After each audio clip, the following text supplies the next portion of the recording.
All right, hello, everybody. Welcome back to the channel, Randy Gibson Golf. Just going to do a little different today. Instead of the full course vlog, I've done a lot of those. So if you like those, feel free to go check out all the course vlogs that I've done before. Those take a little bit of time to put together, and I'm trying to really focus on starting to get par or better more consistently. So just trying to keep my focus on there. I think sometimes when I'm trying to record videos, it distracts me a little bit. So that's part of it, but just trying to shoot par better more consistently.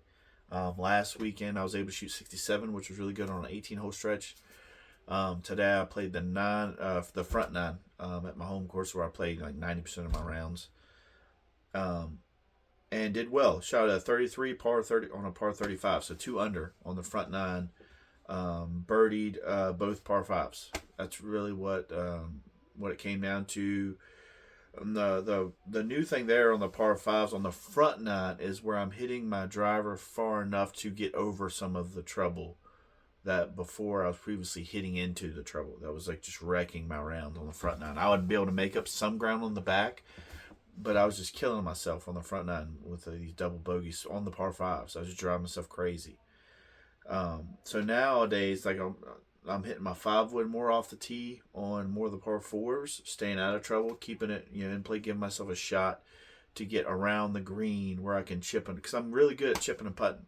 So if I can get around the green for up and down for par, more often than not, I'm able to chip up to close to a tap in putt for par, or give myself like a 5 footer for par, almost all the time, which is where I stay out of trouble. That's where I gotta keep it going.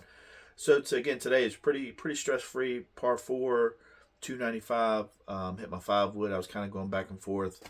Should I go with my 5 hybrid? But about a 3/4 5 wood, because the field can come into play if I hit it too far.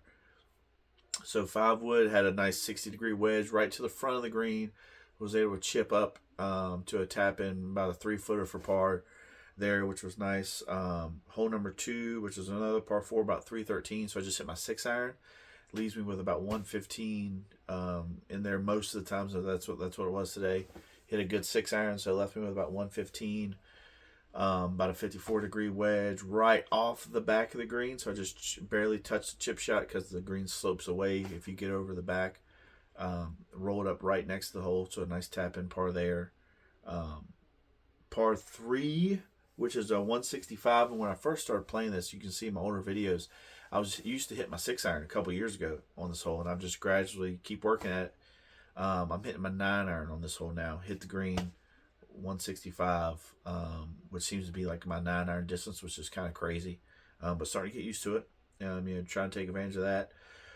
Next one is a par 4 straight, kind of out of bounds left, out of bounds right. So hit my 5 wood down the middle. Had a nice 54-degree wedge. Got it close to green. Again, another chip up and down for par. That's where got to take advantage of the best part of my game. Now the par fives on the front nine.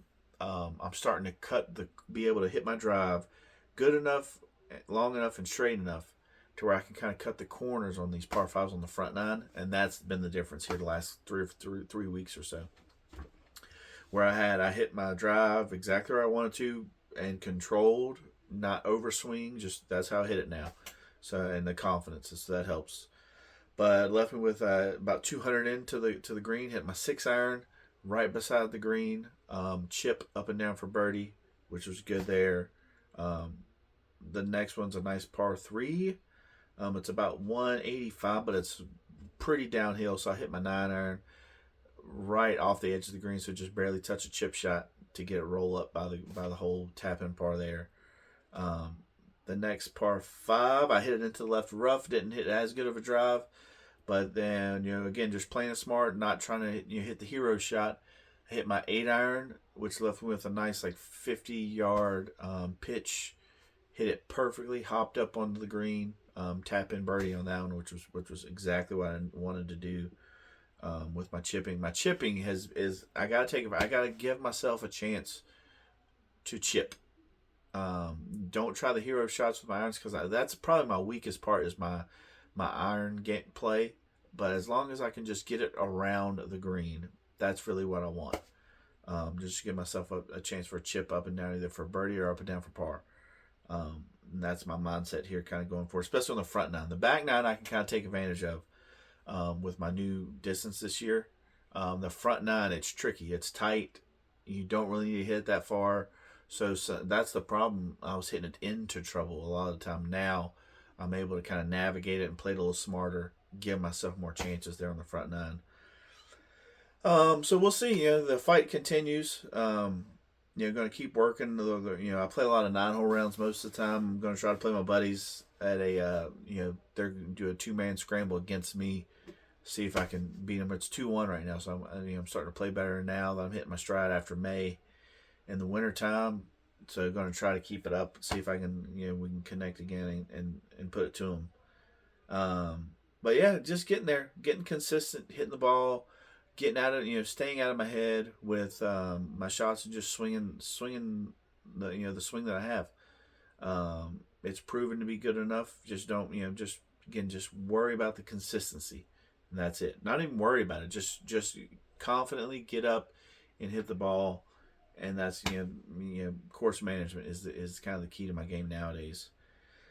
So hope you liked the video, and we'll, you know, get back out there again, and we'll keep up the fight. Thanks.